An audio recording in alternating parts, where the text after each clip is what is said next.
All right, we made it. All right, thank God. Yeah, I know. I was a little worried there for a second.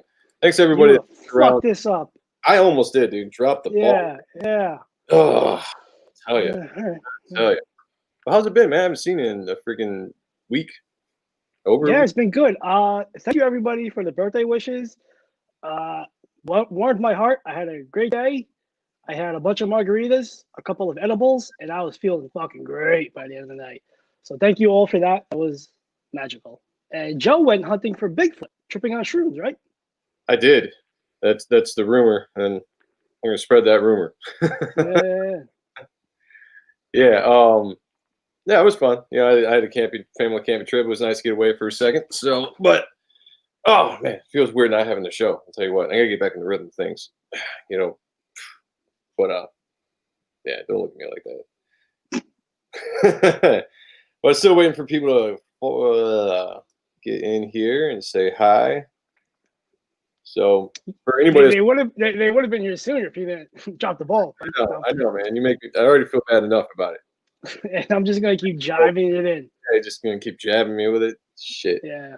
Well, I want to say a reminder to everybody, since we have a second here, that on November 6th, we are going to be going to YouTube exclusively with the show. We're relaunching it. We're gonna have a new channel under the Art and Stuff channel instead of all these different platforms. It's just gonna be brought into one nice package for everybody. So if you're used to seeing us on Facebook, you'll only be able to watch us on Facebook for another month or so. So join us when we launch that. It should be fun. We're gonna try to make it special. All right. There you go. Hey, Mark. Hey, Angel, Heartless. Yeah, good to see you guys. Thank you for joining in. Sorry again for the late start to the show. That was completely my fault. I wanted to make sure we get some people rolling in here before we actually start. Hey, Mark, how you feeling, brother? Hope you're doing well. I hope you're doing great. Who's doing that? What? Who's Mark sick? May. Mr. May. Yeah, I hope you're doing. Yeah. Anybody's sick out there, hope you're doing well. And as far as the audio goes, this is gonna be fun because we got Brett on, and Brett doesn't stream. He goes phone call. So if you could see the setup I have here, it's quite funny. I've got my Bluetooth speaker to the side of me, and we're gonna do our best like we did last time. We got pretty good remarks last show. It sounded good. So if the audio sounds funny, please let me know in the comments, and I'll try to move the speaker around so everybody hears us just fine. Mark says, better that I see your pretty face. I'm going to let you guys have your own private moment with that. All right, let's get the show started. So, anyway, this is Friday night. We are live. I would say welcome to the Art and Stuff show. I'm Sean Aaron, and I got nothing to say. So here's Joe with some bullshit. Definitely some bullshit. I'm the very attractive, very sexy, very distinguished, always narcissistic but never vain, staunch defender, Rob Liefeld, and a lover of all things 90s. Joseph Michael Sontag, or Joe M. Sontag if you prefer, or as the Pope likes to call me, JMS. Welcome to the show, everybody. And we've got one of our most popular guests on. Stop Chauncey? Why did I say Chauncey? That's horrible. It's like, Chauncey. My best. I'm bringing you guys up all the books. It's here. Chauncey's here. All right, we're going to get rolling because our guest is waiting patiently, and I don't want to have him wait any longer. So, Sean, hype man, I'm going to have you bring our guest on. Brett motherfucking Booth. Bring him up. Brett motherfucking Booth. Welcome to the show. How you doing, Brett? How are you guys doing? Great. Doing good. Yeah, I want to coin the Brett motherfucking Booth for this show because I think that we're the only ones that do it. But if we're not, we're the ones that do it the best. So, I'm going to make T-shirts. Gonna make T-shirts. Yeah, there you go. I think it's the only one that uses a lot of foul cussing. That is true. That is true. We are cussing in my mentions on Twitter. We are not a family show. Waiting for the cussing. All right. Oh yeah. No shame with us. Not one bit. Well, so for anybody that tuned into the last show we had with Brett, we went over a bunch of stuff like his origin, how he got into comics, which is a very interesting show. And I would refer you back to that video. Just go into the list we have for the Odd and Stuff show on my YouTube channel, on Sean's YouTube channel, and you can find it. It's a very fun, entertaining show. But we're not going to do that because why do the same show over again? Doesn't make any sense. But listen to half of Joe's show and then go to my channel, listen to the other half so we both get the hits and views. Yeah, there you go. Which is one channel. so we don't have to do that in the future. Yeah. But I would like to kick off the show with, I don't know who's been paying attention. Well, I'm assuming everybody's paying attention. Over the last week or so, it was announced that Brett is going to finally be doing some Marvel characters again with the legendary Chris Claremont. So why don't you tell us a little bit about that and how that came to be? And I know we're all excited to see it. Yeah, that was unexpected, but kind of fun. I mean, that's what, about 3 weeks ago now. I get an email from them asking me if I'd be interested in doing that. I mean, I've been in touch with them off and on for the last couple of years, just seeing if they wanted to do anything. I guess beginning of this year, or no, last year. So I talked to them and said, "Oh yeah, we might have something lined up. We might have something for you," and I didn't hear. So it was 4 or 5 months, and then I got an email on the Bloodshot and Flash Forward were announced because they were coming out the same month. They swear to God, they're trying to kill me. And so then I got an email, "Oh, you're doing both of these books?" And I was like, "Yeah." So they asked me when I'd be finished, and I told them probably the beginning of January, and then we'll just touch base here and there, and that's pretty much it. And then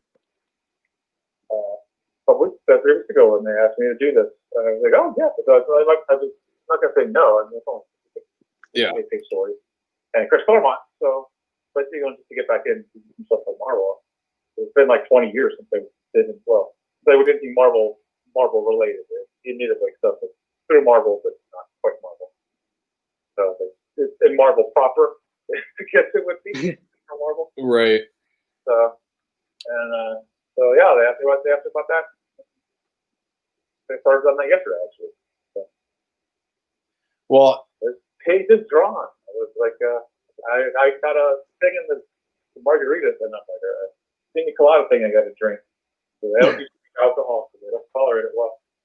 But I was like, oh well, if I ever do any Marvel work, I'll practice this and drink it. Oh, there you go. Well, yeah, I think it's next weekend. I got to finish that damn thing first before we drink it. So.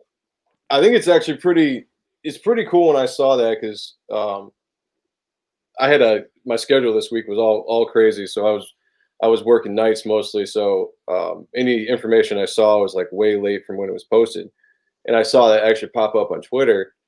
And I have always said that I thought it would be really cool to have a pairing between Chris Claremont and Brett Booth, and I didn't really think it was ever going to happen. So when I saw that, I had to check it and make sure it wasn't fake news first, and then post it because I was like extremely excited. I was like, man, this is what I've been waiting for a while now, and I hope maybe if Marvel's smart, they'll open up the door to do some more characters because I know all your hardcore fans would love to see you do some actual X books or Spider-Man or anything like that in the Marvel playground. Yeah, I mean, we'll have to see what happens. It'll be kind of cool. I just wanted to kind of get my foot in the door. It's been like 20 years since I've worked with anything there, so I really love the X-Men characters. That's what they got me into comics. So I would love to be able to. And you work with Chris Claremont, even though it's just a short little story. It's pretty much classic Chris Claremont. It has Gambit and Gunstorm and Nice. Moonstar. So yeah, I'm gonna get to draw some of my favorite characters. Kind of fun. Yeah, we're gonna definitely be excited to see that when that comes out, and I'm counting down the days because I got that. I'm gonna get that on my pull list and make sure that I don't miss out on that. I got a couple issues of that. This was the Snyder movement to get Brett on X-Men. Say that again, Sean. This was the Snyder cut to get Brett on X-Men. Yeah, or back at Marvel. It was awesome. The fans rallying, like that must have been a great feeling to have all this love. I don't know if that's what it was exactly, but hopefully that kind of nudged them a little bit. Right. Well, I hope so because I know it was. Thank you. Yeah, I know a lot of people, myself included, that would tag Marvel on Twitter. Yeah. Real quick, Angel you were asking for the audio. I moved the speaker around a little bit. Let me know if the audio is a little bit better for you. But at some point, it's just the best we're going to get with the setup until Brett can get to an area we can actually stream one day. But otherwise, we will make it work. So, hey, Elliot. The satellite has a lag time on uploading stuff. So it's like I can download stuff pretty good, but the upload, or would be what I'm talking with the uploading. Yeah. There's still like 5K. Something. Oh, jeez. Slow. Yeah. So it takes me forever to upload some files. So like, similar good bank missions, the 4 thing missions, and like 120K, 120 megabytes, like 15-minute upload. Oh. Like, yeah, it's very slow. Yeah, that's yeah, I feel you, man. That's brutal. Yeah, I'm getting a lot of people. It's not good for phone calls. Yeah. Oh, yeah. Yeah, I can imagine. So I'm getting a lot of people here in the chat, and basically all backing up the whole Marvel thing about, you know. And I would say the consensus is that I've seen a lot of people, and myself included, that we don't really buy Marvel books anymore for the most part.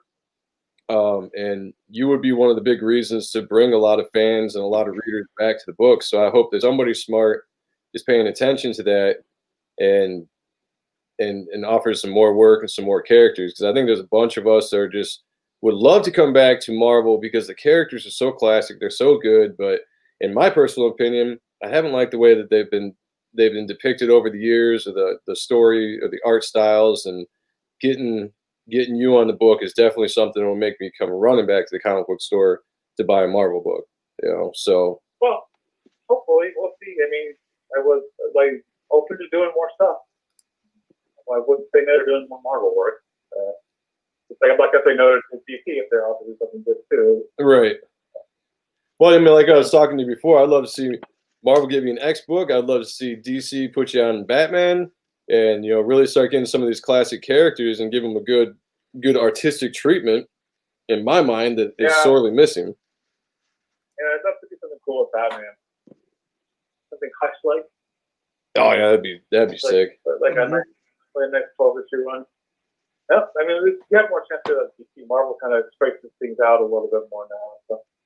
Yeah, it's still a bummer to me every time I think about that, because I would love to see, not only you, but just any of the artists that I follow put on a book and give them a nice long run to get into the characters and really start to draw the characters the way that they want to after a nice. I remember, like, you brought up Hush, and I've heard Jim Lee talk quite a bit when he first started drawing Batman, and how he evolved drawing Batman over a short period of time to the point where he thinned him out. He wasn't so bulky. And he really he hit his stride with that character. And that's because he was doing a 12-issue run. It takes you to kind of get into the characters and stuff. I mean, like when I was doing Titans, like Wally was pretty good. I had a good panel on him and Nightwing. But like Donna and Roy, characters I wasn't really familiar with drawing. Like I made Aqualad. I bulked him out because they decided to make him the Tank. Yeah. And so he was thinner at first. When I first started drawing, I wanted to do him thinner, like Aqualad would be. And so I thought Aqualad would be that they wanted more with the muscle. Right. And but I think when Breeder in the character, I was like, oh, he's got laser eyes. And I was like, what the hell? He's got like 30 powers, and he's just like focus on the big muscle version. Right. Like, okay, whatever. He's got laser eyes. I draw him using it every now and then. They're like, we want him using it in every panel. Yeah. Well, I want him, just take some nods to some of the fans, the older fans. So, there's some uber fans of the characters. So just throw little nods for them. So you can live laughing with them. From the old deals. See, the New 52 universe. There's some stuff in there. Yeah. And then it was kind of fun when I did the Flash Forward thing. And the Flash 750 and the free comic book day thing was back. Yeah. Totally screwed up.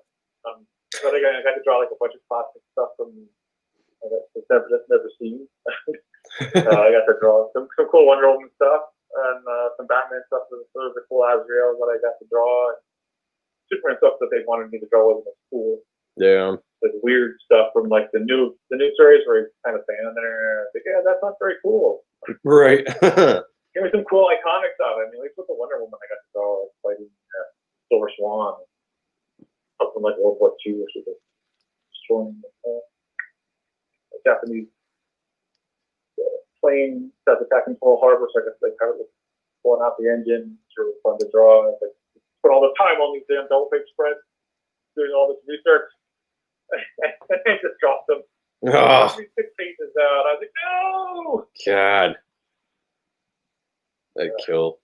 But it's nice. Angel Heartless is in the chat, and I know he's obviously a giant supporter of yours and one of the guys on the Wildstorm Facebook groups there. He says, shout out to them. Yeah, shout out to them. They've been a big supporter of the show, me personally as well. But he said Brett hates drawing archers. Is that true? You hate drawing archers? Yes and no. It depends on the archer. The problem is the damn bow string. Right. It is a pain in the ass because I had a problem when I was doing the Titans. I do this one shot of Roy. This was like in 0 or 1 or whatever. And I was really happy with the shot, and then I went to go put the string on the bow, and it's like arm was in the way. And so I was like, oh, it just didn't work, and I had to like erase it and then redraw it because of that damn bow string. That's why Rob Liefeld didn't put the bowstring in the Youngblood character. Yeah, brilliant. Yeah, smart. Yeah. It becomes a pain in the ass when you're trying to draw stuff. So I mean, I got it now. I mean, I'm used to doing it now. It's not that big a deal. It's one of those things where you kind of have to just draw it for a while. It's like drawing cards. Like if you hate drawing something, basically the easiest way to kind of get over it is to draw a bunch of them. Yeah. They're like, hey, I hated drawing cards, and then like, hey, we're going to flash speed buggy. Like, oh, are you kidding me? Freaking speed buggy? Speed buggy was kind of fun though because it's like it's not like a traditional car. Right. Yeah. Kind of got a little. So if I did like I think like 10 versions, 10 different versions that I sent off. Which one do you guys want to do? So they go, we don't really care. You got to look a little bit like speed buggy, but then look exactly like speed buggy. So I do like the speed buggy. Here you go.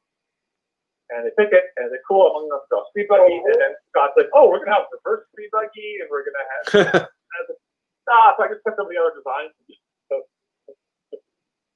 I was like, "Why don't roll like 3 colors in there?" Othello, you need to be quiet. Now, is there a character that you've ever drawn? You're like, this is just dumb. Like, who came up with this? Like the design, you're like, this is. Oh yeah, I gotta get past this quickly. That happens a lot. I'm trying to think of like, who the hell approved this? But there's I mean, a lot of the character designers. It depends. There's 2 years. I mean, a lot of them are older ones, and you're like, oh well, this wasn't quite work. This is just like 2 gloves and some underwear. It's like, really? It's just like there's like no thought in the character at all. But those are generally easy to draw, but they're not as annoying as like the Thing. He's always annoying to draw. Mm-hmm. Never get it's this weird shape, and you've got this weird head that's like almost too cartoony, and it's like too cartoony for like my style, but to be easy. Which is what it's like weird because John Byrne can do it like without any problem whatsoever. Yeah, right. Or Kirby with it. Like the Kirby style is like more exaggerated than mine. And so it's like he's a tough character to do. He's always at least for me. I don't know what it is. I've always had an issue drawing the Thing as well, mostly because you have to work in all that rock pattern, so it's not like trying to draw muscular anatomy so much.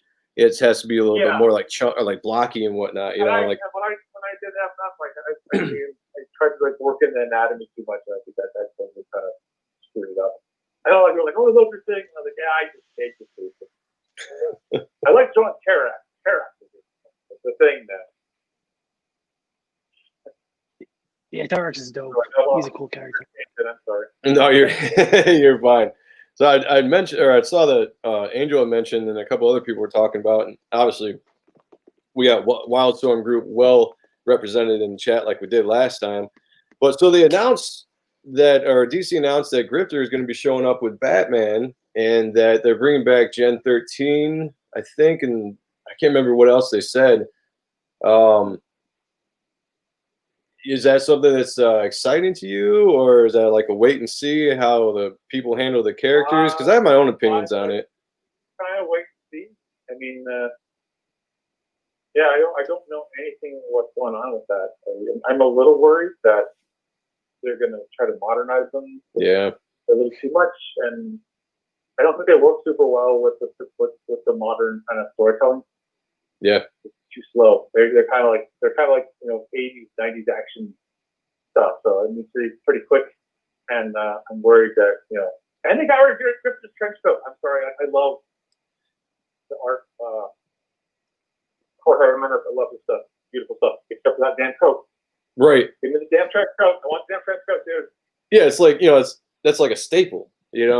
Like take that away. It's okay. It makes him cooler. It makes him cooler. You got to give him the trench coat. It's the same thing with Gambit. Nobody wanted to see Gambit without his coat on. Yeah. That's Grifter is Gambit. That's where it's from. That's his face. Yep. And that is cool. I mean, they take the character and modify it. That's how most characters work. You take the character as a base, and then you modify it a little bit more as the story goes along. Just kind of how the stuff kind of works out. Like I had my speedster character, and I was like, okay, it's going to be like Wally. And as I was drawing it and working on it, I was like, he's not like Wally at all. He's going to be there's a similar thing, but he's not like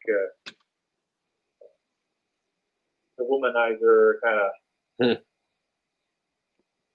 trying to make good because he's trying to live up to his mentor. Because this guy doesn't have one of those. But I definitely didn't go the Barry route because very not as interesting because the chronically late thing kind of drives me up the wall. Yeah. You can travel in time.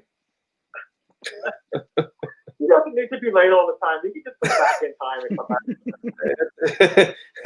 That is a good point. Well, that was the thing for a while, though, whenever I was on the side. No time travel! And then, of course, the first story arc is future flash pieces. Okay, my head hurts now. Well, it looks like... okay, whatever, Dan, whatever. Looks like Angel corrected me. I guess Gen 13 is just coming back in reprints of the original series, so I guess that's not going to be a new series, but definitely, I definitely see that they're bringing... Safe! Well, I saw that they're bringing Grifter back and putting him in the Batman universe, so to speak, and there was some discussion on the Wildstorm face group that I joined in, and I had mixed feelings about it. Personally, in my opinion, just because I never thought that the Wildstorm characters, I still don't think that the Wildstorm characters fit within the DC universe. Kind of like what you were saying, Brett. I mean, they're kind of action characters as far as like talking about like the newer storytelling. But tell me if this is kind of what you're thinking too. Like I was thinking about this the other day. When you look at Image as a whole, and we'll just focus on Wildstorm for what we're talking about. But all the people that came from Marvel brought shadows of what they were doing with their characters, and I always thought that the Wildstorm and the Image characters would have fit way better in Marvel than they ever do fit in DC. Yeah, I think you could still use it. You can do it, but the way I would do it would be like they used to do the X-Men. The X-Men were part of Marvel, but they weren't they were kind of like shut off to the corner. Yeah, they had their own little thing. They didn't really cross over with the mainstream, the Avengers and stuff very much. And if you do something like that with the Wildstorm universe, basically have it like a pocket universe inside the DC universe, so that they occasionally will meet up with Batman or Superman or something like that. You can have shadows and for the crossovers and stuff like that, but basically mostly keep it by itself. Right. I think you could pull it off and get it to work that way. You need the right writer teams and stuff like that. So I pulled some of the older writers who like Sincerely, Kat Liddell, some of the people who wrote in both the universes, so they kind of know stuff. Yeah. Because when I was on Red Hood issue that I just did, that was almost like Grifter. Right. Yeah. I was picturing drawing Grifter. I was like, this could totally be like a Grifter book. And that would have been freaking awesome. Yeah. And I think you can do it. You kind of need to not. They kind of like jam it into the DC universe. So it's like, oh, we're gonna have Team 7, and we're gonna have it's led by the Wonder Woman guy that nobody really cares about. Sorry. It's just simply not popular now. Right. And we'll throw in some other characters, and so it's like not really Team 7. So the Team 7 only in name, but the alternate characters were kind of shunned off to the corner. Right. It's to me that they were going to put backlash in that, and I asked them not to. Yeah. I just didn't think it was going to work. That's probably So I think you can do it. I just think that they need to kind of take it as a slightly different approach, like they did with how they used it with X-Men. Because they used to drive me up the wall because they'd be talking about, oh, here's the strongest guy, and he's this, and the Hulk can lift this, Hulk can lift that, and here's Captain or Iron Man can lift this, and this guy can lift that, and they like completely don't mention the X-Men, which is their best-selling comic book. Yeah. Completely like Colossus is like shunned off to the corner, and it's like, why would you guys do that? But I think it kind of works for the X-Men. And now that they're kind of like, I think my Marvel's kind of issue now is the X-Men aren't its own universe. They're kind of too involved. They try to like incorporate things so it all fits too well, and it kind of becomes like just too much. It's like Wolverine's on like 12 teams. Yeah. It's not real anymore.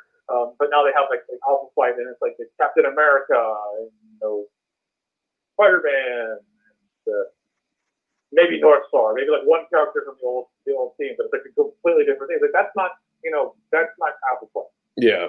Like like the X-Men needs to be the X-Men. I don't want to see anybody who's not a mutant on that team. And that's like somebody who's like like say like Magic didn't have the powers or whatever, or like what's his name, Warlock. He kind of comes through, or like Longshot, not really mutant, but they're involved in the group, right, through stories and stuff. But I mean, sort of like Captain America, and it doesn't quite work for them. At least now they're all the X-Men. But there's like so many, I have no idea who's on what team. Like completely confused.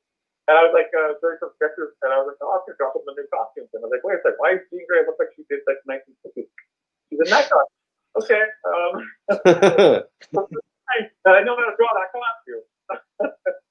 Well, that's good. If I do more extra stuff, at least I know the base costumes on these characters.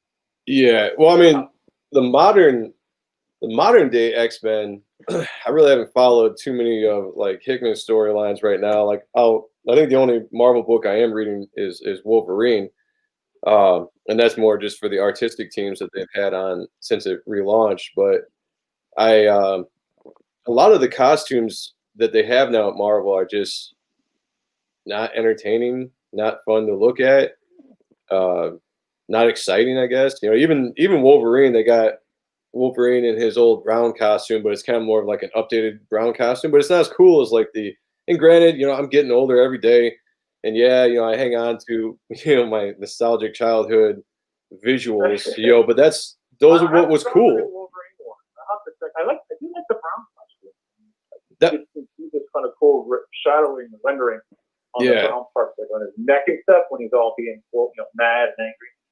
Yeah, that brown costume was always my favorite. And that's the costume that when I started drawing comics or reading comics, because like Sylvester had just started as X-Men, and so the brown costume was the one that I kind of liked, the Wolverine one, then the blue and gold one. Well, I still remember. So I like the brown. I like the brown. I mean, the blue one. I like the blue one too. So. I think most of the costumes probably fairly close to the original now. It's like for some reason I like it in the full head cowl. Yeah. Even though I you should like the Jim one the most. Like, yeah, but I started reading. He had the full head cowl, so my favorite Cyclops costume is his first X Factor costume. That's my favorite Cyclops. Just the yellow X on the blue. Yeah. But that's totally nostalgic. So, okay. It's my favorite costume. It's a simple design, and that stuff is so easy. It's so much faster to draw than the modern costume. So like. You kind of see what artists complain. Oh, the costumes are too complicated. And yeah, you would. And trying on a tight deadline, I could totally see that would actually be a total help. But I remember when I was drawing the X-Men 20 years ago, Unlimited, they just I started my first issue, and then my second issue was like a feature story, so I could mess with the costumes and draw whatever I wanted. Nice. And then the third story went back to the regular timeline, but they changed all the costumes. And Lionel Yu, I don't know what's his name, how to pronounce his name. His art in my head. He would take these on X-Men, and so he redesigned those costumes. And the style is kind of more realistic, and it made the designs for what I was doing completely difficult. It just didn't quite work for what I was doing. For what I was doing at the time, except for the Beast. The Beast was the only one that worked really well with my style. Everyone could work well with my style. And that's part of the thing. It's like when we do the costume design. When I do a design, it's usually really, it's usually for me. Right. So a lot of people will draw it and they can't draw it. It doesn't look quite as right. So, but it's a weird image thing because Jim does the same thing. He does a design, it only looks good if Jim draws it, or if someone in an image style draws it. Oh yeah, yeah. So I can draw Jim's stuff, you can draw my stuff pretty easily, but when someone else's stuff, it doesn't always quite transfer as well. I think it's just because of the different styles. It's a weird thing, but it's. When you do the designs, it's how is someone else going to draw? So I've drawn a couple of designs. I was like, okay, this is too complicated. For other people are going to hate me if I do this design. So I mean, there was a temporary design for Wally for the Flash Forward. Dr. Cage loves to fuck with the design. Because he loves to turn things around and mess with stuff. And he did that staff thing that he has. Yeah. Wally was basically covered in that for the design. It was just glowing, almost like a future plastic all over his body. That was a big drastic shape. And I did a quick design for it, and it was immediately shot down. No, right. No, and then they're we want to change this costume for this, and we want to do this, and I was like, well, you can just make it blue. And they're like, oh.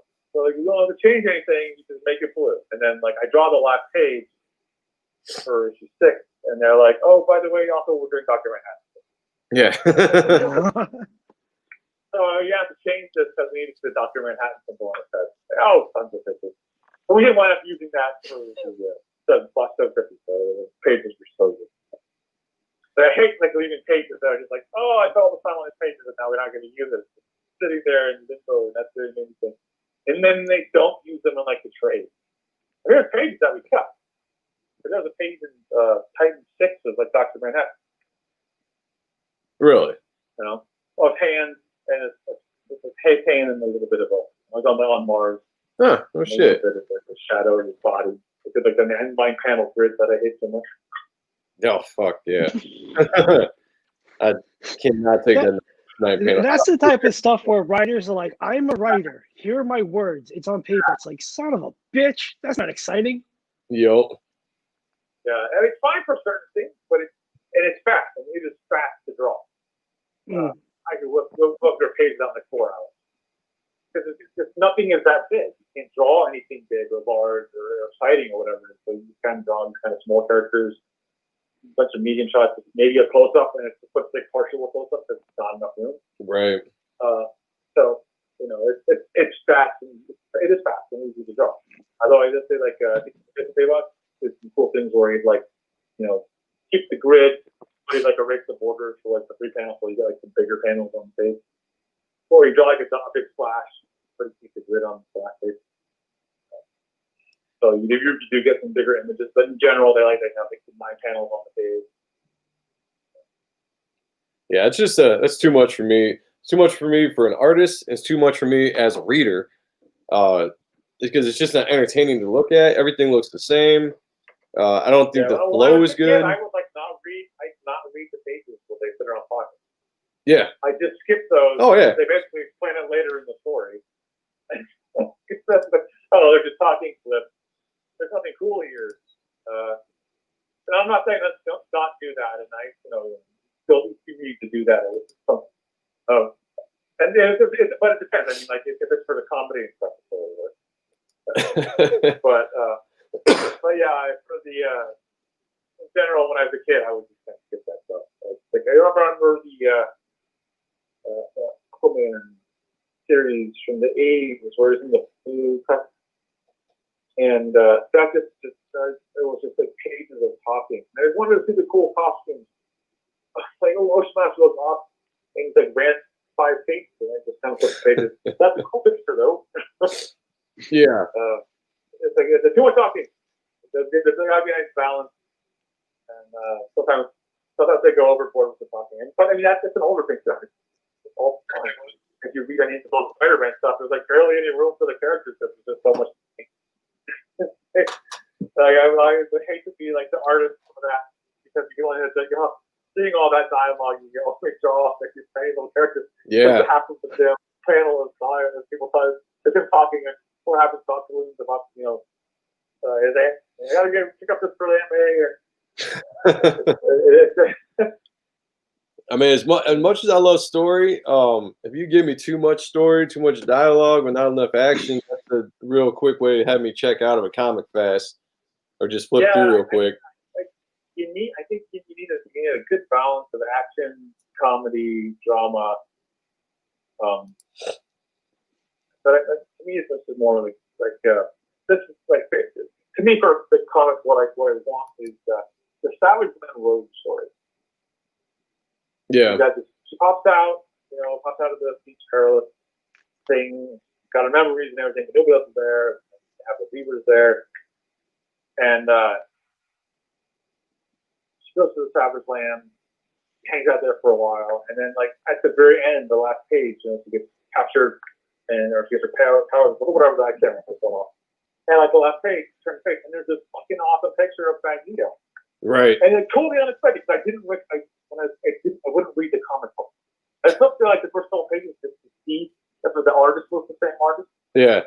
Because I hate fill-in artists. Mm-hmm. And if it's a fill-in artist, sometimes the X-Men is usually pretty good. You get a really good fill-in artist. Like Angel Medea would do some stuff. He was really good. Oh, Jim was a fill-in artist on that a few times too. Yeah. So it was that's what was cool. When it's a really good fill-in artist, like the Daredevil thing,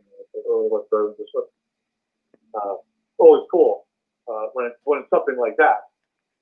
But when it's like fill-in artist, and it's like, oh, this is terrible. That happened a lot with Justice League International, and that the fill-in artist wasn't terrible.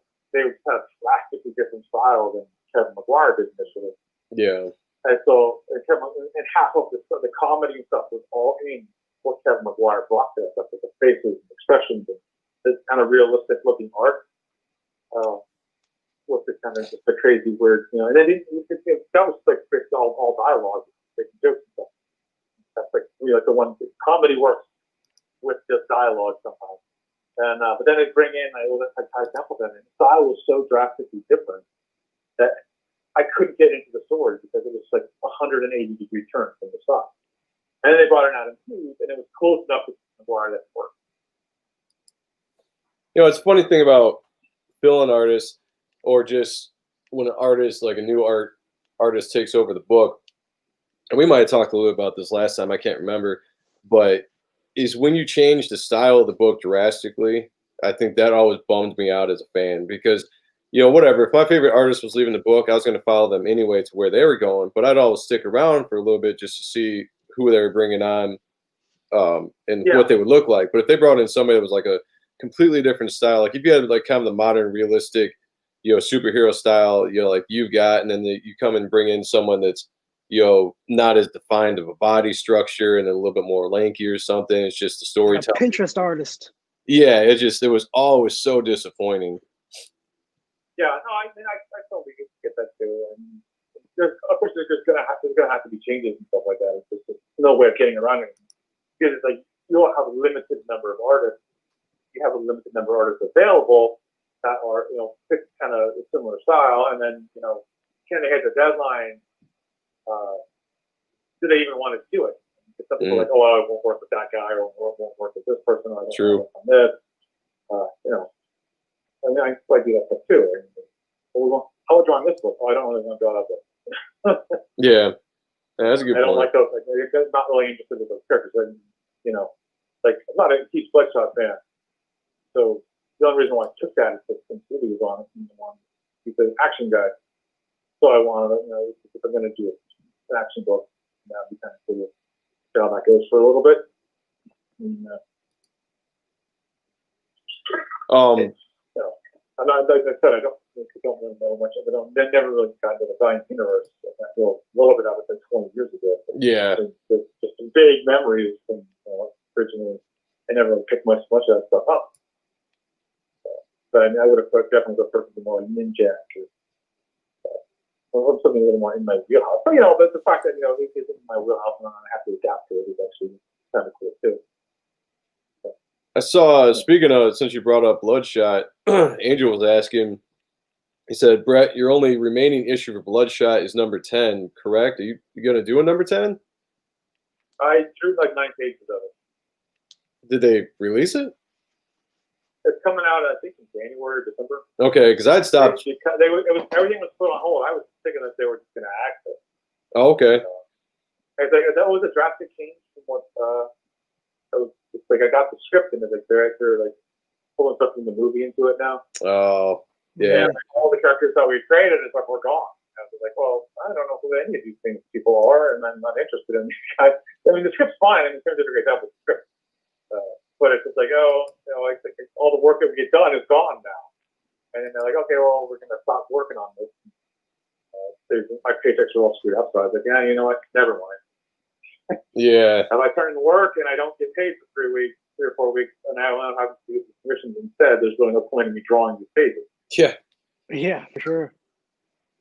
Well, I'll have to be on the lookout for that because I wasn't even worried about it when I'd heard that you had left the book at whatever issue it was.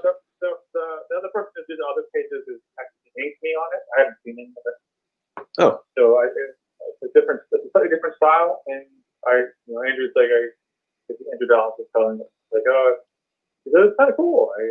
I'm just dreading it because, Huh. it's like if I don't have control over the inkers and stuff, like I don't know what I'm going to get.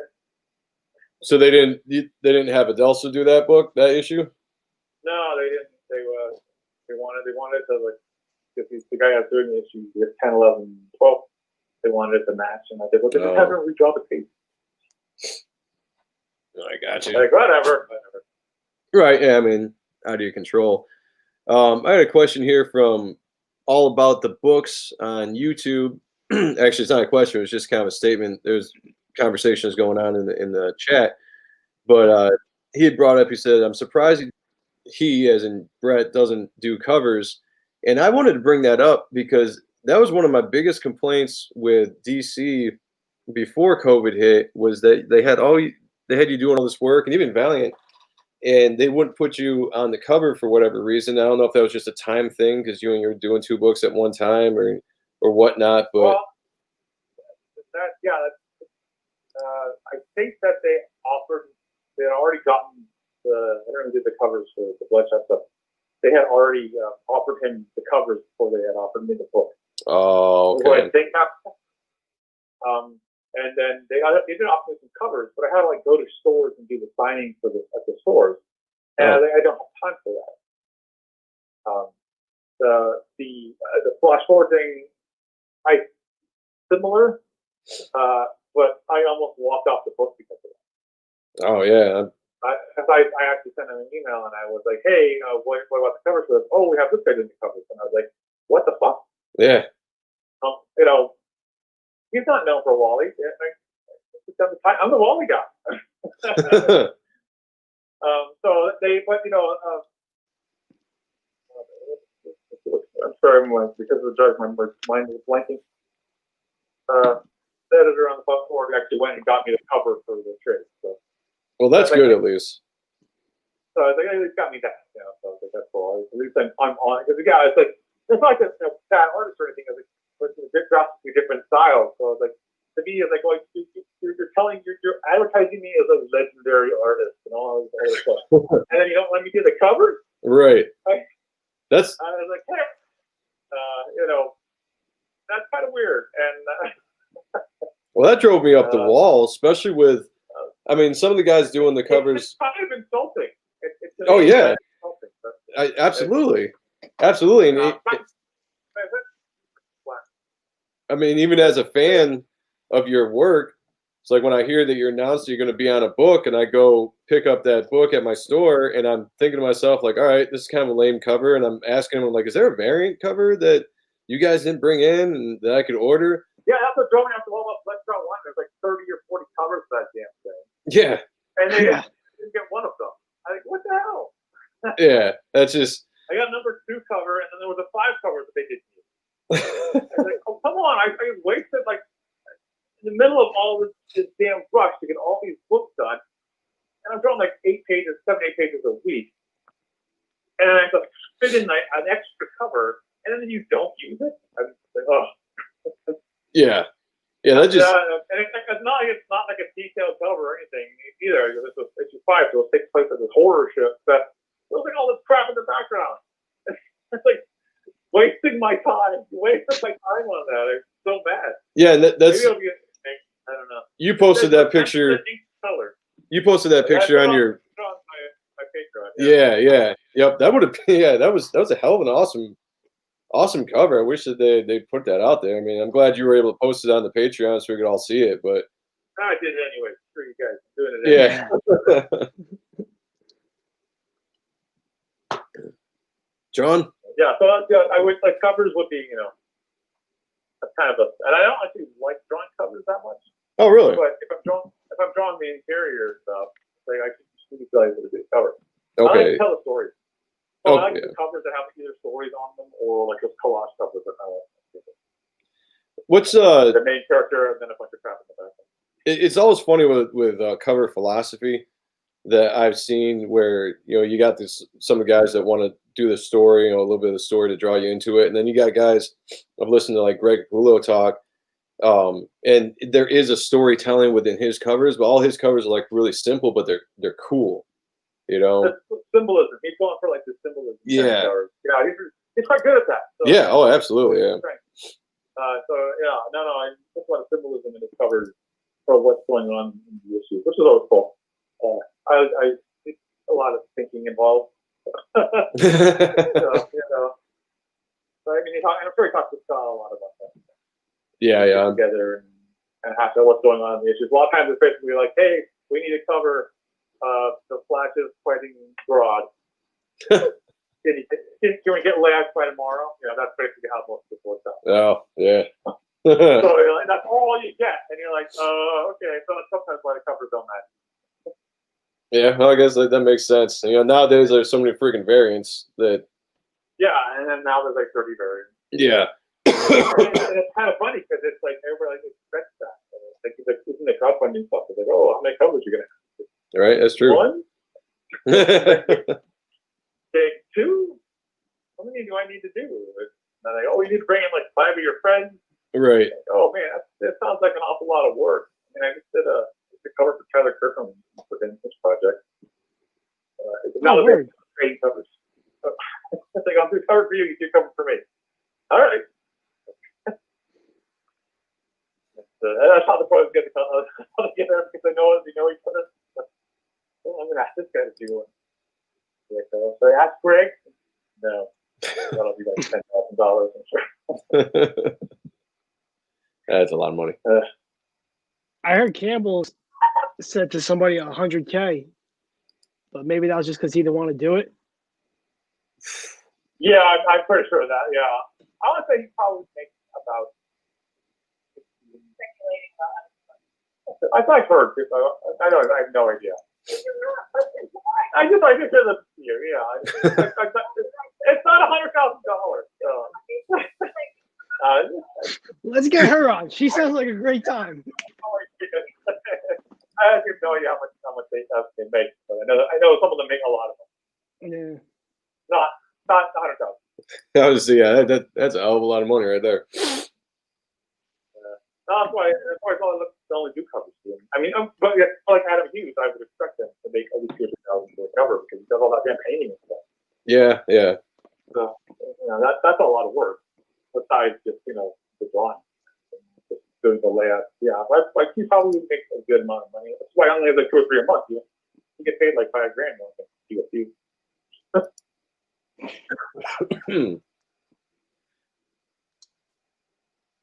John, I feel like this is great. Look, I'm chilling. I have a Okay. couple edibles in me, so I'm Oh, relaxed. there you go. Joe, you're driving the show. You're good, brother. All right, I was like, I feel like I'm talking a lot, man. I don't want to step Nah, over. you're great. Run the show. Let me relax. let me just kick it. I'm having a good time. Oops, got some comments rolling in here. So, how's the creator-owned stuff going? I mean, now that you're getting some new projects going with Marvel and DC. You just finished up the Red Hood. You got the Chris Claremont thing coming out. I know you're still tirelessly working on both, or at least 2 of the creator-owns that we know, Parsec and the last Serpent prints. How's that all? Well, the Parsec one is actually almost. I think I would do like another cover for that one. But that's like I'm ready to go. But because it doesn't delve into like the history as much as the universe, the other one actually won up because it wasn't originally supposed to go in that direction, but kind of the way I do generally work is kind of fluid and vague plot outlines, stuff like that. It's how we do backlash. Okay. It takes you in a weird direction sometimes, and this one kind of took me. I kind of got stuck for like 2 or 3 months. I wasn't sure what the hell to do with the story after like a certain point. And then it kind of hit me, and I just kind of tied into like the whole other universe. So I was like, well, damn, I took it in a slightly different direction, and that kind of ties the Parsec book is related to it, of course. And so this explains like the backstory more of the universe. You get more information on that. Yeah. So we had to go with this one first. So that means I had to like draw this one. So I'm like 30 pages on page 30. It's like 40. It's a 48-page story, and one of the stretch goals will be adding stuff. I've got a couple of ideas for added stories, depending on how well it does. It's always defeat. So I wanted to get like 48 short. And I like inked like 12 or 13 pages, maybe 14. So I'm gonna like ink up to a point, but then I'm gonna hand it off to Adelpha so we can ink the rest of it. Yeah. Because I feel like I'm redrawing the same thing. So the guys up the wall with the inking. I know other guys do it different. It's like do almost full pencils when I do the inks because I don't. I'm not that confident with the inking. So make sure I didn't screw it up. I need a bit more of a base.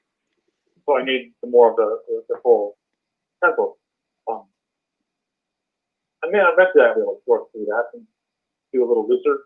Yeah. But until then, I feel more comfortable just penciling, and we weren't going to originally cut, and then we were originally going to do some digitally.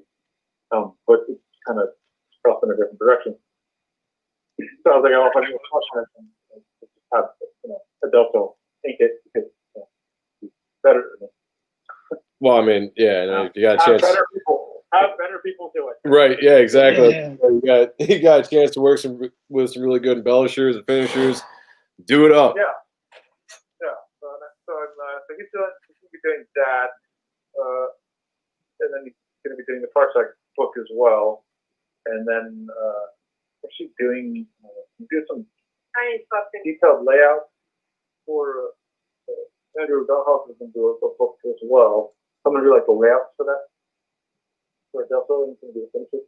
Oh, nice. Oh, right on. And then I have another project that I'm working on that's with a writer I can't talk about yet.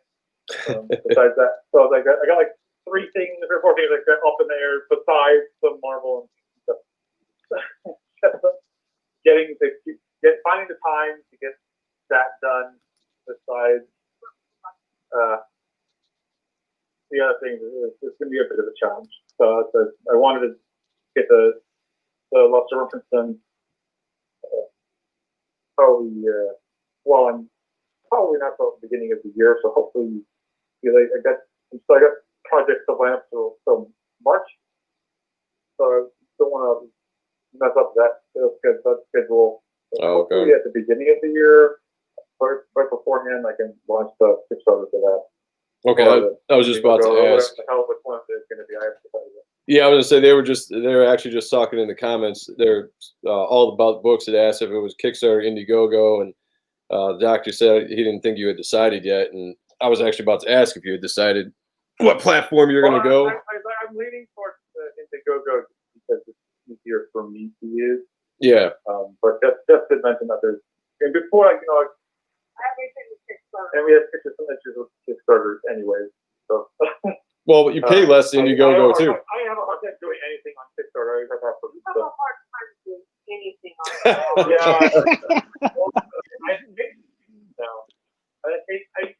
I find things. People like that's just too much. Mm-hmm. I need to buy some stuff. I either some kind of anime stuff that I need to pick up. I wanted to pick up some Naruto, whatever, Naruto, whatever thing. That, and I wanted to pick up One Piece. Oh, yeah. Haven't done it. Oh yeah. I have like the one click. I have the one click, but I'm so terrible at that now. But yeah, so I'm like leaning towards Indiegogo just because it'll be easier for me to deal with. But just right now, I'm looking into the fulfillment stuff. I have emailed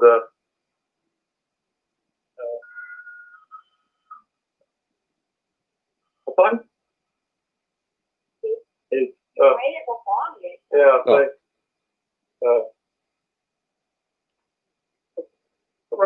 going right now, waiting on an email back from the company, and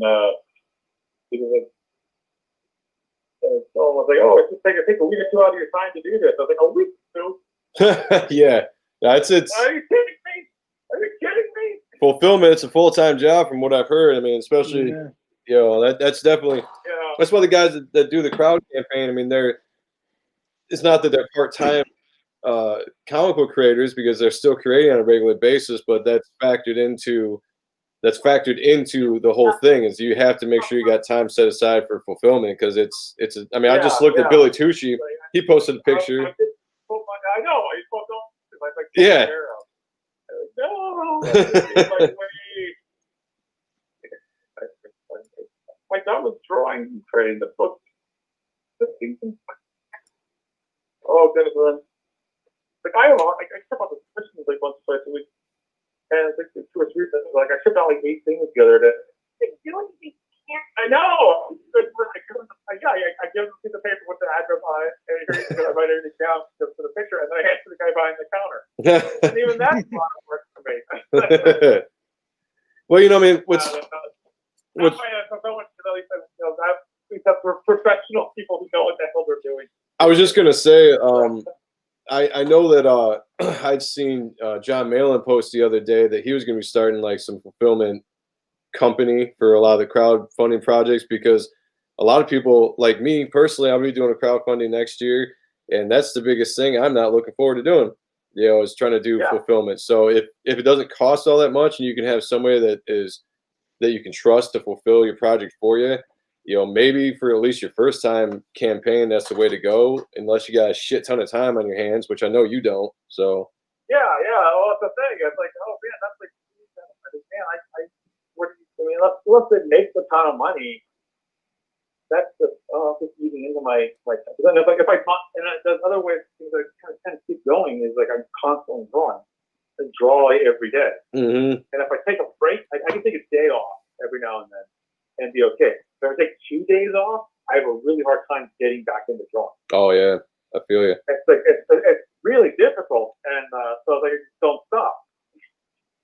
sometimes I don't like to do the same thing. Like I haven't done any work today, but after I've been here, I'll put my food on and I'll start working on the page.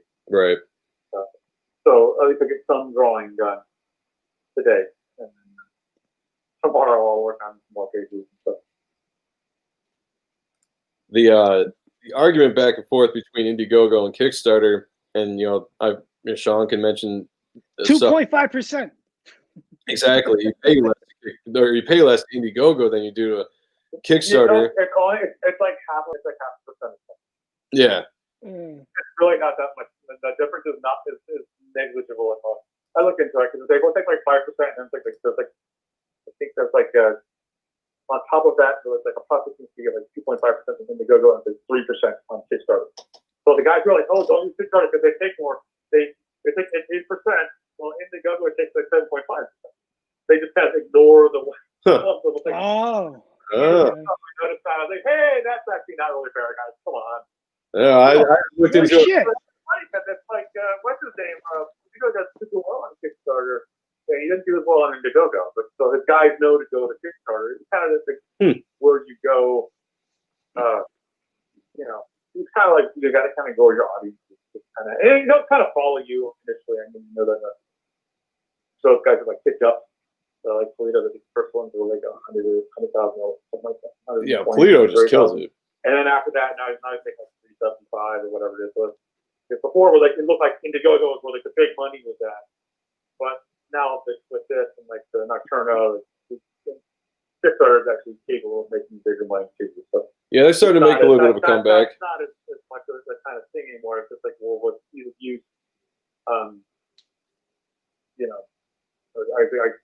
for me, Indiegogo is just easier for me to use than Kickstarter. Yeah, I've heard it's a little bit more user friendly. Yeah, if I want something on Kickstarter, I have to have my wife do it. Because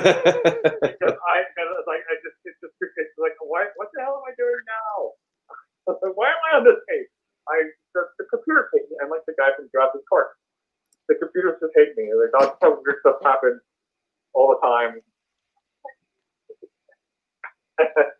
Well, I'm not tech savvy. I'm too old for that. Like in the chat here, the doctor just said that with Indiegogo, and this is one of the things I've always liked, is that you can keep your campaign going for another 30 days when it goes in demand after you've fulfilled it. Yeah. Well, a lot of people will take the Kickstarter and then they'll do the Kickstarter and then they'll switch over to Indiegogo for the in demand. Oh, is that how they? Well, what the hell's the point? Yeah. What the hell's the point of switching it then? I mean, you just leave it to put it on the one place and you just have to basically like looking at the end. Right. Exactly. Yeah. Yep. So yeah, it's just crowdfunding is taking over the indie scene right now, and people that want to just self publish their books. I know a lot of people are starting to go to that, so there's a lot of people now just doing a lot of research on the techniques when it comes to crowdfunding. It's definitely a learning experience. Sean and I have been doing it now for the last 6 or so months, just picking the brains of people that have done it successfully, people that are doing it for the first time. It's a lot. It's a lot. Yeah. Well, then there's that other company. What's it called? She's new one that just started. I know there's another one too going down the pipeline. So there are like multiple choices where to go. I mean, it's one of the reasons why Indiegogo right now is like the kind of go-to ones is because the other ones kind of have to prove themselves. Right. Yep. Yeah. Yep. Absolutely. Like, I don't really, I don't know how this company is going to go. And, we'll have to see. Maybe by the time I'm ready, things will change the thing. Yeah. There's a one after stuff for like retailers, which I thought was a great idea. They got like a special tier for retailers. Mm-hmm. So I mean, you'll be selling at a greatly reduced rate to the retailers, but they'll buy in bulk. Yeah. Well, I mean, it's so like 20 books right there. All about the books that just brought up in the comments too. When you're doing the whole campaign crowdfunding thing, a lot of it's also about the promotion. So it's not just your campaign; it's actively going out there and promoting your book. Some people. I'm at a slight disadvantage because I can't do right. Like videos and stuff like that. I know that's like a huge thing. Like there was something that happened, and then I know Ethan did like a live stream for like 6 or 7 hours. I was like, what the hell do you have to talk about for 6 or 7 hours? Yeah, oh, yes. That's aggressive. Like, Yes, they need to relax with that. Yeah. Funny, that's why I didn't see music because I was like, damn, I mean, after like 2 hours, I'd be dead. No, I'm done. I gotta go. My voice will be gone. Yeah, that's kind of funny. Like, yeah, that's a lot of work. Just talking. Way too much. Do that stuff. So I made it possible. Yeah, that's a little excessive there, I would say. But you know, I mean, I thought it's funny. I was like, how could you guys like order the live stream for like in 12 hours? How can people do that? well, that's why I've seen a lot of them do it like in the wee early morning hours when you got all the night owls are out, and maybe you can have a little bit of drink while you're going, and then carry you through. But yeah, I get if you have a couple, if you have serviceable on there, you know, watch a couple watch something incredible things. I think it's bad talking to them because it's the Paramount thing. I've been like trying to get back to like having that next one book. Yeah, so I haven't read that one book so often. I've been like listening to some of their live streams and some of their excellent talks, just so you kind of have an idea what the hell's going on. yeah. So ask me a question I can answer because like I don't know what else because like when I first started at DC, I hadn't actually read any DC books in quite some time, and people were like, "Oh, what about this? What do you think about that?" Wikipedia, what the hell's going on? Wikipedia.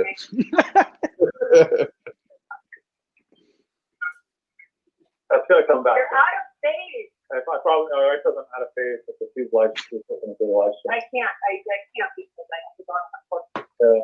They're out of phase. Oh, sorry. For anybody that's joined us in the chat or joined the show recently, Brett is on the phone with us, so that's why we don't have a live stream, because he lives in a part of the country that doesn't have a good broadband over there. So maybe one day. One day. We're off the grid. There's no off the grid. Yeah. You're smart. You're smart. Yeah, it is smart. Yeah. Well, right now it's great because we don't have any neighbors. Yeah. We could only dream like that. That would be awesome. Yeah. Like, I'll start wandering around. Stay out there for a while. I got oh man, I saw a comment just. Bring up the Chauncey's question. Yeah, I was trying to find it. I was trying to go back because I'd seen it. I was trying to hold on to it. Let me see if I can find it. Can you? Here it is. Can you talk about Limbo City at all? Oh no. Oh geez. Yeah, that was kind of a weird thing. What they wanted and what I wanted are like two completely different things. So like you see like the first like 4 pages and then like that kind of gatefold cover. That's kind of how I pictured it. But when they actually started sending me stories and stuff, it was basically just like the mob and mafia stuff. And I absolutely there's like 2 things I really hate. And one is like drawing military stuff. There's always like a pain in the ass, all the text here and stuff like that. But I really hate the mob. I have no interest in mafia stuff at all. So I've never seen like The Godfather, Serpent, none of that stuff. Really? Wow. And so that's really what it was. And I was like, oh, I'm not interested in any of this stuff. Like, if you would have told me that right up front, I would have said no. But yeah, I couldn't get into it because it's basically drawing much people in people. Yeah. And that color palette was beautiful. That's my wife. Yeah, she's amazing. Yeah, I'm glad you brought that up because very talented. She's very talented. Sadly, she can't do that stuff anymore because of her hand. She's got a couple tunnels. Oh, that sucks. Yeah. So occasionally I can get her to do something, but usually it's just too difficult for her. So. Sean said, I've been wondering for 20 years about Limbo City. Seemed like a dope concept. Yeah, it's a great concept. Man. Yeah. I was like the wrong person to draw. Yeah, I was just gonna say. I mean, like, you got to kind of, for one, fit the style of artist you are if you're going to bring you onto a project. Plus, it has to be something you really want to do. Otherwise, for me, I know, and maybe it's unprofessional of me, but if somebody offers me a project and I decide to take it, but I don't have the passion for it, I produce shit work. That's me. No, that's actually just the way it works. Which is kind of weird because it's like, it was a live like Dan was saying, no, he does. There was a video. I don't know. He said he was drinking draw. I don't know. But Dan was like, "Oh, you're going to hospital." People were like really passionate about the project. He said they turned in bad work, because it's like, to me, it's like I could flash forward. Like, I busted my ass to try to make that book look as good as I possibly could in the time that I had, and that was kind of a rush project. So, but I mean, for me, like working on like passion projects makes me want to do a better job. Right. So, I will be unsatisfied if it's a page. Like if it's a project I don't particularly care about, and I turn it into a page that I don't quite like, whatever. Right. But if it's a passion project and I look at it, this isn't working, I'll redraw it. It's got to look good. Yeah. So, I could disagree with them on that. So, but Yeah. I'm with you on that. So right now I'm just trying to think projects that I'll be interested in. And actually, that's all I got. So pretty happy with that. Right. And that's awesome to be in a position where you can actually work on stuff that you're characters that you're passionate about, and you don't have to try to pick and choose just to, make a living. But like on the indie level, guys like me and Sean, we constantly have other indie guys coming to us with projects. No, I get it. Yeah, but in the same aspect, I've had to turn down a bunch of projects because it's like, it sounds like a cool concept, but no, we have egos. No, we have egos. We are indie to the core, but we're not doing that. Get out of my face. Don't you know who I am? No, I'm kidding. That's horrible. People think we're a bunch of schmucks. Yeah. I was at for a while, they offered multiple projects. They're like, okay, well, here's like 3 projects. Which one do you want to do? Okay, well, do that. Just when they offered me the Flash, and they offered the Flash and the 4-issue Superman art at the same time, and I think it was like between. I think it was before Romita came in. It was supposed to be right before Romita came in. Like, you either do that art, or I can go do the Flash. And I was like, I don't know, because it's Barry, so I'm not as interested in Barry as I was in Wally. And I really think about it, and then I get another call like 20 minutes later to Dan. Hey, Wally's going to be in. Oh, okay. Right. So it's not the Wally you think. I think, okay. But then it basically came down to the Flash was a regular kid. Superman was on sports. So it's like the Flash. Well, we got a little over 15 minutes because we're going to end this show around the hour and a half mark. And I had a question that I was thinking about earlier today. I listened to Rob Liefeld's I lost audio. I'm going to dip out and come back in. Okay. I listened to Rob Liefeld's Robservation podcast, and he recounts a lot of the stuff that he went through breaking into the industry and whatnot. And I was thinking about it as a contrast between today and when artists may have broken the industry before, where it almost seemed like if you were an artist and you were brought into a book, a lot of times they gave you, a shared into like a plot, into the character designs, and it seemed like they were much more involved with the direction of the book. Whereas today, maybe I'm mistaken because I'm not in the industry, but today is more like, hey, the story's already done, just come in and draw it. Maybe we'll give you, character designs and, do you like to draw a little bit of action? I'll throw that in there for you. But is that kind of stifling of the artist, I guess you say, when it comes to growth? Because when you have a part in the book itself, isn't that a little bit more like that passion to bring that book out when you're more involved in that aspect? Or what do you think about that? I have listened to some of the Rob stuff. Not everything is 100% true, but this what he did. This is 100% true. He had way more for creating work on the story. That's why my name is on the stories for like all the backlash stuff and the bigger stuff. My name is actually there because I was there with them plotting. Now Jim and Brandon took control initially, but like Kindred, after issue 2, they kind of like went away. So I just made up the last part of it, and then for Flash, Jim, Sean Ruffner, Jeff Marriott, sometimes editors, not always, we get together, we go out to dinner, and we crash out a plot, and that happened for like the first 3 or 4 issues. And then they basically just let us get free reign to do all of what we wanted to do with the book. The design, what we did with the characters, the story, all that stuff, we had all this control. Now, you basically just kind of the script. Right.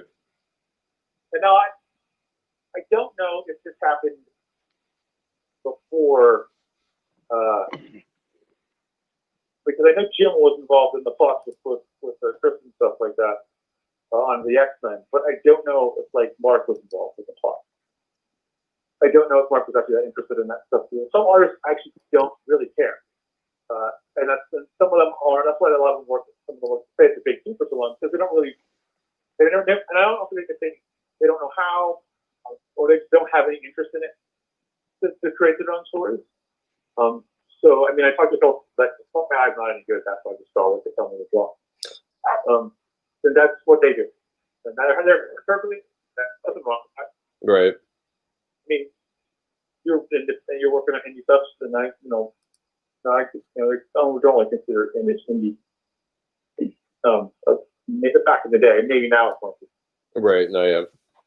But when I was on Ruffner in college, we had created teams and characters even before we started working at Walsall. So we had already, our minds are already kind of set that way. And when we got to Walsall, we worked with Jim and Brandon and worked on stories, and create the characters and all that good stuff. So to me, that's part of it. But I kind of got out of that habit. So when we kind of came back to when I started doing the creator own stuff, it took me a little bit to kind of get in the right mindset. But yeah, you're just saying like this is one thing. I just handed the script. Yeah. And I just draw this and draw it. It's fine because I'm not I'm starting there and I'm not familiar with the characters, and it's his book, the Chris Claremont universe. Right. So I'm not going to take any sort of fuss with any of that stuff, but I would occasionally rear my head on some of the stories. Teen Titans issue 4, I got the plot, and nothing. Like it's like 3 issues of nothing really happening. Issue 4, nothing's really happening, and I think, okay, this is what the hell, and this isn't working because nothing's going on. Right. I have people saying, what's going on, and the fans are like, well, nothing's really happening in the story. So I sent in a proposal. I replotted it, and they basically just used my plot. Nice. And it happened on the Flash. Same thing, like 2 or 3 issues, nothing going on. Like, okay, just people saying I'm talking for 3 issues. So I was like, well, why can't like, oh, we need to do this, we need that. Like, well, you can do that while they're doing other stuff. That's how Stan Lee used to do it. He'd have Spider-Man. I thought he was talking to Aunt May, just wondering about, got to go pick up some milk for Aunt May, and he's fighting the Scorpion. Right. Yeah. You can do 2 things at the same time. They can have entire different conversations. You have 2 things going on at once. Completely different stories while they're taking out a bunch of stuff. So I mean, that's the stuff. As a creator, that's what we were. That's how I learned coming in. And so yeah, I mean, now it keeps you invested in the character. Right. If you're invested in the story and the character, you want to continue working on that stuff. If you're just basically drawing whatever someone else tells you to draw, and it's not something you're particularly interested in, like the Limbo City thing, you're going to lose interest in it, and you're not going to want to work on it. So it just becomes an issue. So Jim realized that, so he would have us, and he would encourage it. So like whenever we brought in that's J.J. Kirby came in to work on stuff. So we took character the Grim Olsen character, and we added in, tossed him into the universe. Dingo the same way. Nice. Actually, that was kind of funny. Working on something 6 or 7 at Backlash, and Sean and Dan came in, share an office with Dan, Ryan Benjamin, and Trevor Scott, and Sandra Hope. Dan came in with Sean and he's like, "Hey, we have this idea for this story," and they just rattled off the story, and I was like, "Go ahead." I hadn't had like that much power, we could like approve other stories. We had, back then we could do all that kind of stuff. Now it's like, oh, we have to go to the editor and that's proof. So I think it's a completely different process, but I don't know if this is, and I know that it's not how it used to always go, because if you actually look at like the old 30 pages on Fantastic Four, you have to put in like half the dialogue and stuff like that. Yeah. In the pencils and the margins and stuff like that. So Sam would come in and he'd like, he'd do more doing like another pass on the dialogue and then edit it a little bit. And so it's kind of much more artist driven at a certain point. It kind of comes and goes. I mean, I think in the late 90s there's a backlash, no pun intended, about artist driven stuff. Yeah. So it kind of went back to the writers. So the writers are kind of in control. Well, they've been in control for a long time now. So yeah, it's been a while. It's been a while. Yeah. But I mean, sometimes it does. I mean, for villain issues and stuff like that, yeah, it's great because the writer actually believes in those stories. You don't want to bring like. It is kind of funny that you're bringing all these young guys. I don't know how Stream did it exactly, but if Rob is saying that stuff is probably similar, kind of Marvel style. Yeah. But the artists were involved. I talked to Todd Knopfler, asked him if how involved there, because I know that they created some stuff for there, so I'm assuming that the artists were involved in it as well. Yeah, we just but said. Yeah, I mean, it does get a little stifling. Yeah, so we just said. Why, I get kind of ticked off where I was like, oh, we're working on this project. I'm like, well, why can't I work on this other project? Yeah. This project's way cooler. Yeah. Metal Man. Come on, man. Metal Man. Yeah. Yeah, that was a bad thought on that one. You could do a cool Metal Man, but you have to basically kind of do like a Batman Beyond. Like you kill off like all of the main Metal Men. Or you we just saved like fragments of their brains and we put them in these new bodies, this and that, so you can kind of just totally go in a different direction with the Metal Men. It's like, I'm sorry, they were never really that successful, so I don't understand why you want to focus on them. Well, I see in the chat, Rob Willis just popped up. Rob motherfucking Willis. Welcome to the show. Hell of an artist right there. Mm-hmm. Definitely. Elliot, what do you say? I've seen him tackle almost every character imaginable, and he draws them all well. He's a freak of nature. Yes. Yes, I agree. Except for the Thing. Yes, that's right. The Thing. I think we established that earlier. The Thing, no bueno. I almost kind of want to draw that Fantastic Four now, just so I can see if I can do the Thing. Finally get the Thing. There you go. That's the next campaign. Let's start hashtagging Brett through Fantastic Four and Marvel. Let's see Brett's Thing. Hashtag that. Yep. All right, guys. Well, we were pushing that hour and a half mark, so I'm going to start wrapping up the show here. I want to say a big thanks to everybody that came in the chat from the Wildstorm group of Facebook, everybody that shout out to you guys. You guys are awesome. Post great content all the time. The Odd Stuff show in general. Some of our friends that popped up here, like Rob and Elliot, and excuse me, that coffee's coming back up. But thank you for joining us. It was great to be back after a week. And I'm going to give the last few minutes here for Brett to kind of plug anything he wants to plug right now. I know there's a lot of things he can't talk about, but there are also some things that, if you want to advertise for us, what you have coming up that we might not know about that you can talk about, go for it. Yeah, well, all I can talk about right now is the Chris Claremont anniversary special in December. I think it's December. Everything else is super secret, or there's no real date yet. But go to my Patreon. There's a post pictures on there and commissions. That's where I take commissions. It's not going to be as many now because I'm going to be kind of pull back on that bit.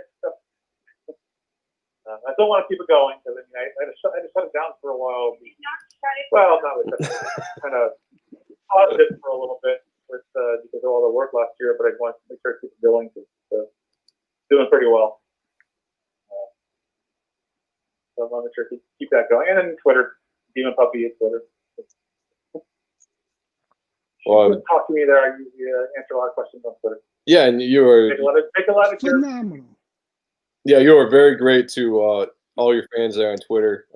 One of the best when it comes to social media and interacting with people in a helpful, critiquing kind of way. Because I know you get bombarded with a bunch of people always wanting to see or ask you what you think about this, what you think about that, and you definitely take the time. Even if it's a real quick, hey, the shoulder looks weird or the head's too small. You do a great job of that. No, it kind of comes in waves. Like, I didn't have. I was pretty much the other day. I was like, man, no one's really asking me about art in like 2 or 3 weeks, and then like, bam, like 3 or 4 was off of it. Yep. So that comes in waves. That's fine. I don't mind really, but because like right now, I haven't done anything work. If someone asks me, like, I get off of the phone, and finish with dinner, and it kind of gets me going again. To start working if I like pause for too long. Right. Like I said before, like if I take too long of a break, like I kind of like start like not wanting to work. Yeah, well, Yep. that keeps me going.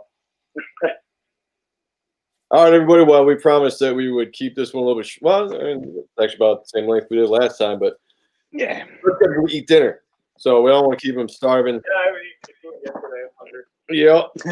So we're gonna end. All right. Well, at least that's got something. So well. Can we have her on like one of these days? Because she's awesome. Yeah. We need to get Jess on here one of these days.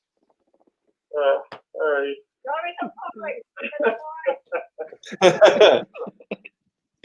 All right, everybody. Well, I will say thank you for joining us tonight. Big thanks to Brett for coming on for his second time and gracing us with his presence and his intellect. Yeah, if I got a little slurry or incoherent, the drugs are taking effect. I do feel better though. Right? Yeah.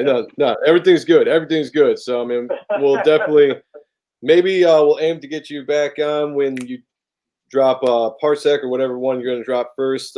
Later on when you start doing the campaign. Yeah, I wish that there was like somebody who would actually like do that stuff for you. Right. Someone to run all that for you. It'd be so much easier. I could just here we go. Here's the project, and I'll talk about it on Twitter and social media. I do have an Instagram, but I don't ever post on there because it's mostly Facebook. I hate Facebook. Yeah. Like, I always wind up on an ad. I don't understand. I'm like, what the hell am I doing wrong? I want an ad again. My computer literacy is. We didn't grow up with that stuff. I mean, I still remember. We didn't. I mean, I had like a DOS thing. We had a computer class that we had basically. I could run my name so that I would like reprint like 40 times. That's basically the old computer stuff. It was old black and white stuff. So like all the fancy stuff with the AOL. Oh yeah. Yeah, that was beautiful. Well, just there's a lot of love for Jess in the comments. So a lot of people commenting about her work and just in general. So we'll definitely. That's super humble. Yeah. All right, guys. Sean, where can we find you on the interwebs, brother? Google me, Sean Arrett, Twitter, Facebook, YouTube, some other shit. Just Google me. You'll be surprised, but I'll be there. Yeah, I'm on all the social media sites. Like I say it every week, so you probably know what it is. You know what the social media sites are. Look up Joe M. Sante. You're gonna find me. YouTube. I post as much artwork as I can. I'm working on my own book right now, so I can't post as much as I'd like to. But follow me. You can follow the show. Thank you so much for the support for everybody that shows up every week and shares us on social media and helps us out with that. And again, I'm going to say one more time, November 6th, we are going exclusively to YouTube. It's going to be a brand new channel we're creating. It's going to be called the Art and Stuff channel. and that's where we're going to handle everything from. We're going to consolidate stuff because it's kind of confusing with Sean and I using multiple different accounts. So November 6th, we're having a relaunch show. I encourage everybody to check that out. We're going to make it as fun and surprising. It's really look what we did type of thing. Yes. That's all it is. Look at us. All about us. All about us. But that being said, Brett, thank you so much for coming on. It's been a pleasure as always. We'll look forward to the next time we get a chance to talk. No problem. And of course, as we're finishing up the dog cup, the market there. But Yeah, absolutely. I think every single podcast and stuff I've ever done, they start working for the other. They must They're your know. crew. Yeah, they're your crew. That's like my Yodi outside. All right, well, to everybody that's in the chat, thank you so much for coming. Have a great weekend. Be safe out there. And next week, we have Jesse Wichman coming on. That'll be a fun show. Yes. So, again, we're back. We're back, and we're rolling out there. We're going to take a break now for a long time. So, all right, everybody. Talk to you later. See ya. Have a good night.